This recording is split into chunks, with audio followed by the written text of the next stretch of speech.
moments before my husband gets home, before I really have to start getting myself going. And I thought I'd go on live because my brain is going 100 miles a minute. I don't know. I've lost viewers, and I know we all go through some of this, but I was listening to somebody saying you really have to get down and focus on your niche. And I've been doing a lot of my antiquing, and I'm getting ready to do my mother's um,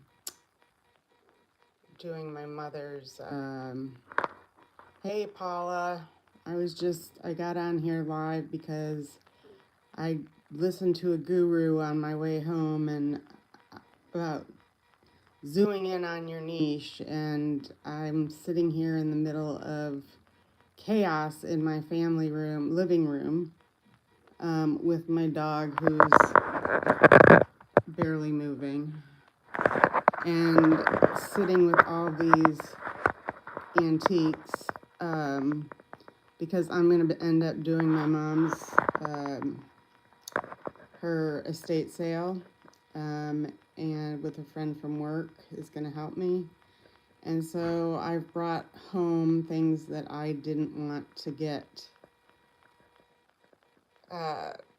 sold. Thank God I went through the stuff, because there was family pictures in there that if she would have let go, I would have been so upset, because they're old family pictures.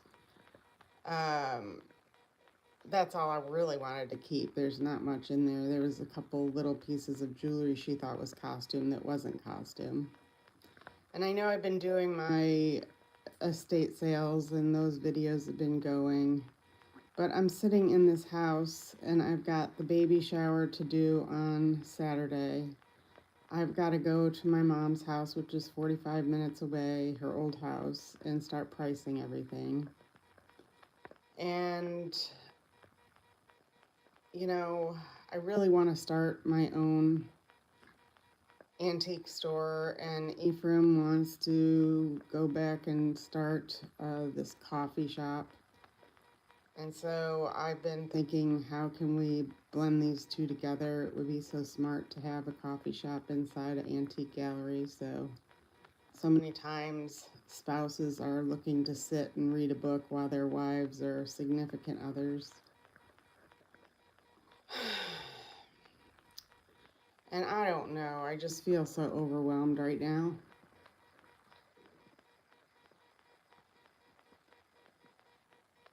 Sorry. But it's just, hey, Norman, how are you?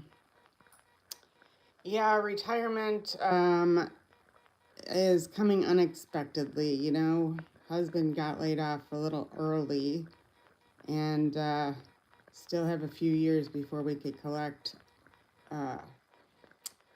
before we could go on, what do you call it? You're a sub. Thank you. I'm so glad, because I was just saying to my dear friend, Miss Paula, does retirement, that I lost a few subs, and I'm trying to figure out what I should do. And hey, Debbie Sue, how are you? Yes, Social Security, thank you. We're too early for Social Security, but we're kind of late for the job. My husband's older, so it's harder for him to get a job. I have health issues that kind of restrict a little bit of my work, so I do odd jobs like working in an antique store and have my own booth, and I do crafts that I sell there. And I have to get ready for my mom's estate sale that I'm doing, and I am doing my daughter's shower, just helping out with it, and there's just so much going on. Yes. Which book are you currently reading? Oh, I have to, yes, I am going to read. I found, um, I think I'm going to read on my other um, channel, The Little Engine That Could, because I think I need to hear that.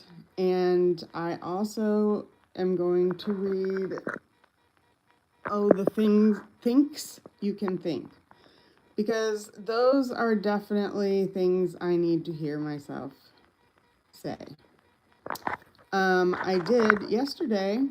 I'm trying to be positive, but yesterday I'm learning how to make spoon rings. And since I have some antique spoons, I don't know if you could see that, but I take the whole spoon instead of cutting it and having a blunt edge. I flatten the spoon part out, and then I take the whole band and I make it around. And this one has a rose on it. That was the end of it, and then I wrapped it all the way around.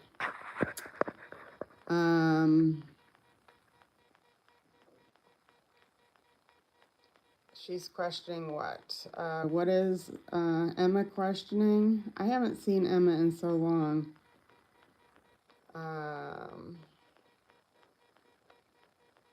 Yes, I did make these. I did make these rings, and then I have to polish them a little better. I can't make anything, Paula, but I'm working on it.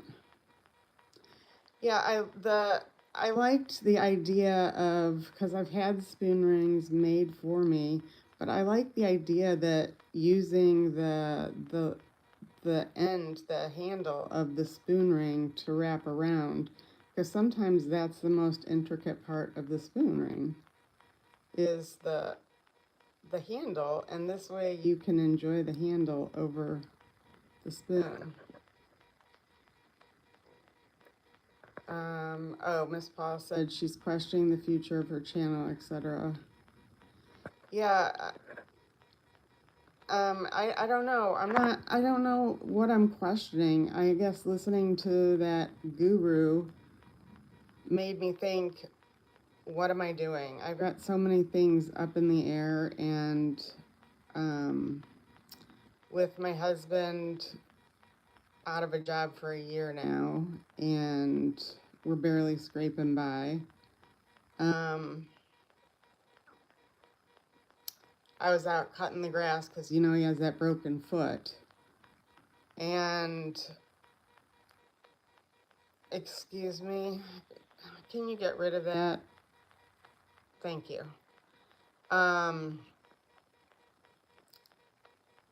But I don't mind doing, you know, I know I have to pull my weight in the house when your spouse just, you know, has limitations, but I've got limitations too, and there's just so much to get done here. I'm overwhelmed, I guess. And I learned I had a great time when I went away and went antiquing in Wisconsin with my best friend from childhood. But you come home and you're still with yourself. You can never run away from yourself, right? I've learned that a long time ago. And being a therapist, I definitely know you're still with you no matter where you go. Yes, Paula, gurus are poison, and they do make us question ourselves. But when you get your package, you're going to laugh. You're going to laugh when you get your package this week. It got mailed off, but I forgot to put in the thing I had for your hubby, but oh well, it'll have to come in another package. But since Paula hit her 1,000 subscribers, she is our next guru. But they get big money for their poison. Paula, you're cracking me up. I'd like to know what their house looks like, because mine is pretty scary. I started out in the garage last night making a video yesterday because I was sanding down my daughter for the shower. I had found, this is way before kids were having babies, but I had gotten this baby carriage for $5 and I did some kind of artwork on it and I didn't like it, so I had to sand it down. So I started making a video about doing that, and then I'm thinking, why would I put a video about me sanding down this baby carriage? And like, it didn't make any sense to anything that I've done. So I don't know. I just, that probably won't be going up. Then I started getting sentimental because I got stuff out of boxes to give Becca that her great aunt had made before she passed away, that none of the babies have used, sweaters that she did. And then I started going through all that. And then let me see if I can show you this picture I found at my mom's house. My grandfather owned a bar right after Prohibition. And let me see if I can show you. This was my grandfather's bar, and they were all celebrating. Isn't that fun? And those are all relatives. So my uncle had put that together, and then this was my father and my grandfather. So I just started getting sentimental about things, and I guess it just kind of put me in that mood of thinking, what do I really want to accomplish here? My aunt is doing okay.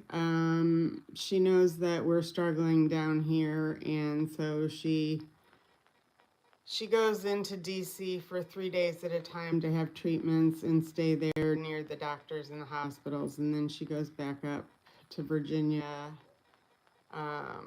to be at home, and then she goes back down. And so she says she's doing pretty well. She's taken the treatment pretty well. We got my mom moved, and she is totally moved in. She's starting to do all kinds of activities in her new place. I think she's just kind of lost, even though there's lots of people. This is her first time not working, and she's 84 years old. And so it's kind of scary that I'm seeing a change in her. And I don't know, I guess it's a cognitive change because she really is forgetting a lot of things, and I don't know if it's because she's in a new place or she's not working, so she doesn't have that structure. But she's only a mile away, so it's really, really, really great that she's a mile away, and we were able to stop over there and help her with her computer last night. Or I picked up some stuff from her house, and I drove the 45 minutes. Yeah, she was working till she was 84 full time, and she's an unbelievable woman. I'm very lucky to have her in my life. But to see things change so drastically in such a quick time.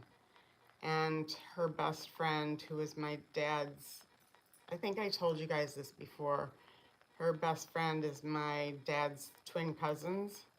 One of them had a stroke last night, and they're all getting up there in age. And I'm afraid of, how my mom's going to take this. So hopefully Fern is going to be fine. Susan and Fern are twins. They got married on the same day. They live together now that they're both widowed. They're not identical twins either.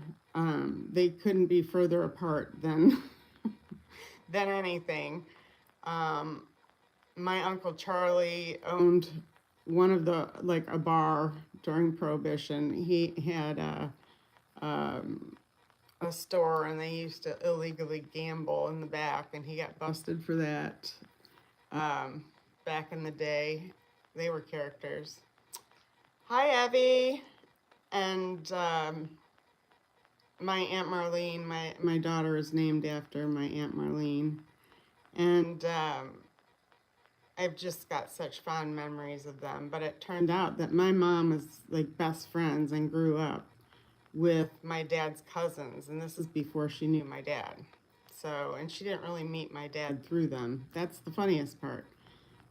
Because my mom lived in Indiana and my dad was in Chicago. So, but my aunt considered my mom like a third triplet to her twins.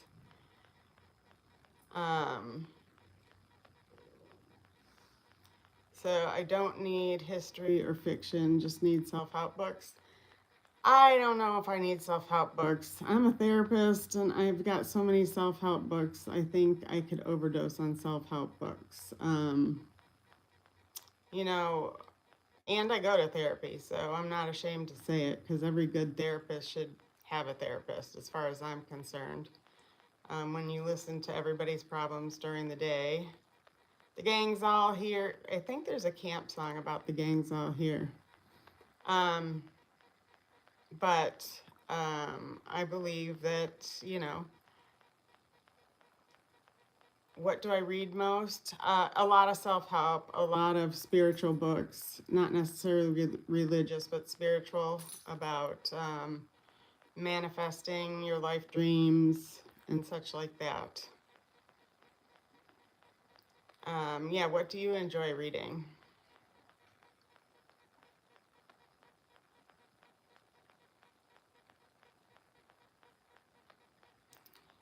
Yeah, Sally and I are supposed to get in touch soon. I have to call her. She's been trying to reach me. You guys, I have not done emails in so long. I went through 2,000 emails last night alone. You love history and fiction, mostly campus novels. Well, I've got the family history going on big time. It's cracking me up to think about what my dad's side of the family was like. They were very interesting group. Very interesting group. Islamic history, okay. I appreciate reading everybody's type of backgrounds and histories and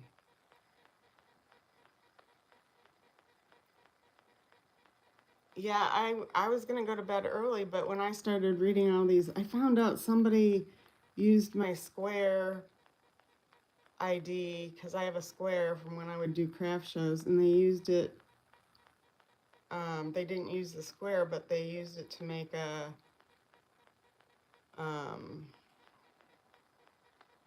like a website or something. I don't know. I've got to call Square today.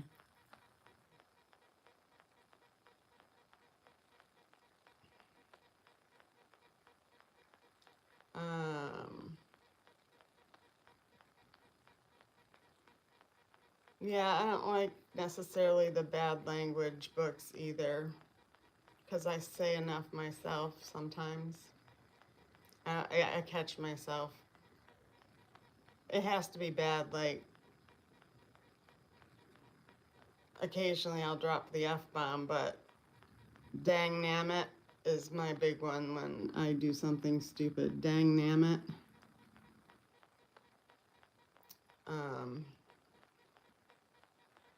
Or mother, father.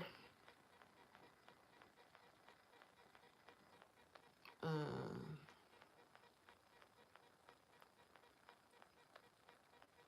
that's weird, Debbie. Her brother is on her way to her place. Same Evie is usually no real purpose in bad language. No, there's not.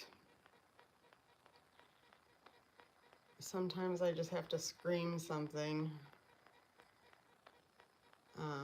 Especially when I like hit my thumb with a hammer the other day and now it's black because I was making rings. I'll say son of a bumblebee. Once in a while I'll let the real word come out just because it does.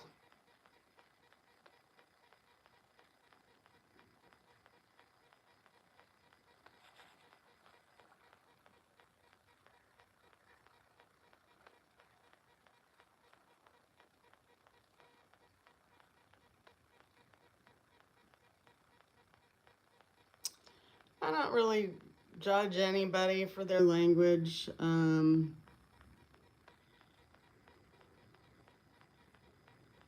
know, people say how they want to say things, and sometimes I find humor in it because I didn't think of it, but it is what it is. Oh, my husband just got home. I just got noticed the garage door opened. My kids have made a point to not use bad language, which I find it very ironic that they have gone that route when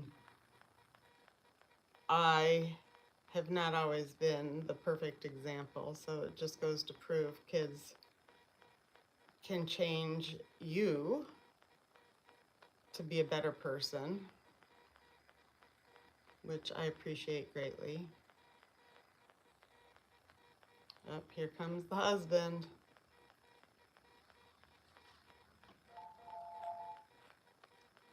Yeah, that's, I think the older I got is the saltier I got.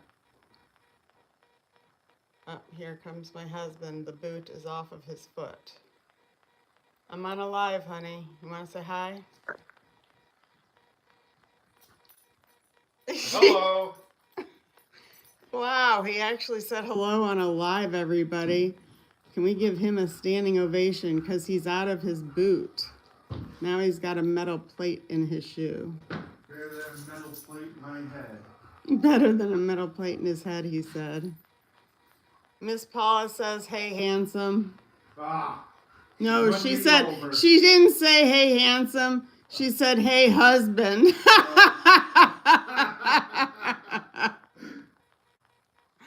Oh, I should have let it gone to his head, Paula. But he did take your package to UPS, so.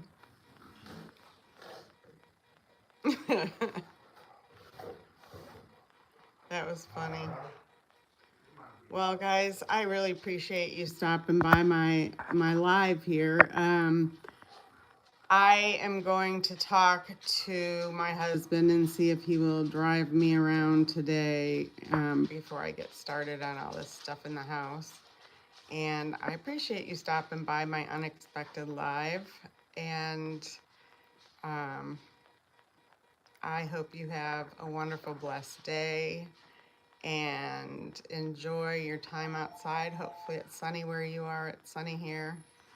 And mwah, to all of you, never give up because I'm not going to.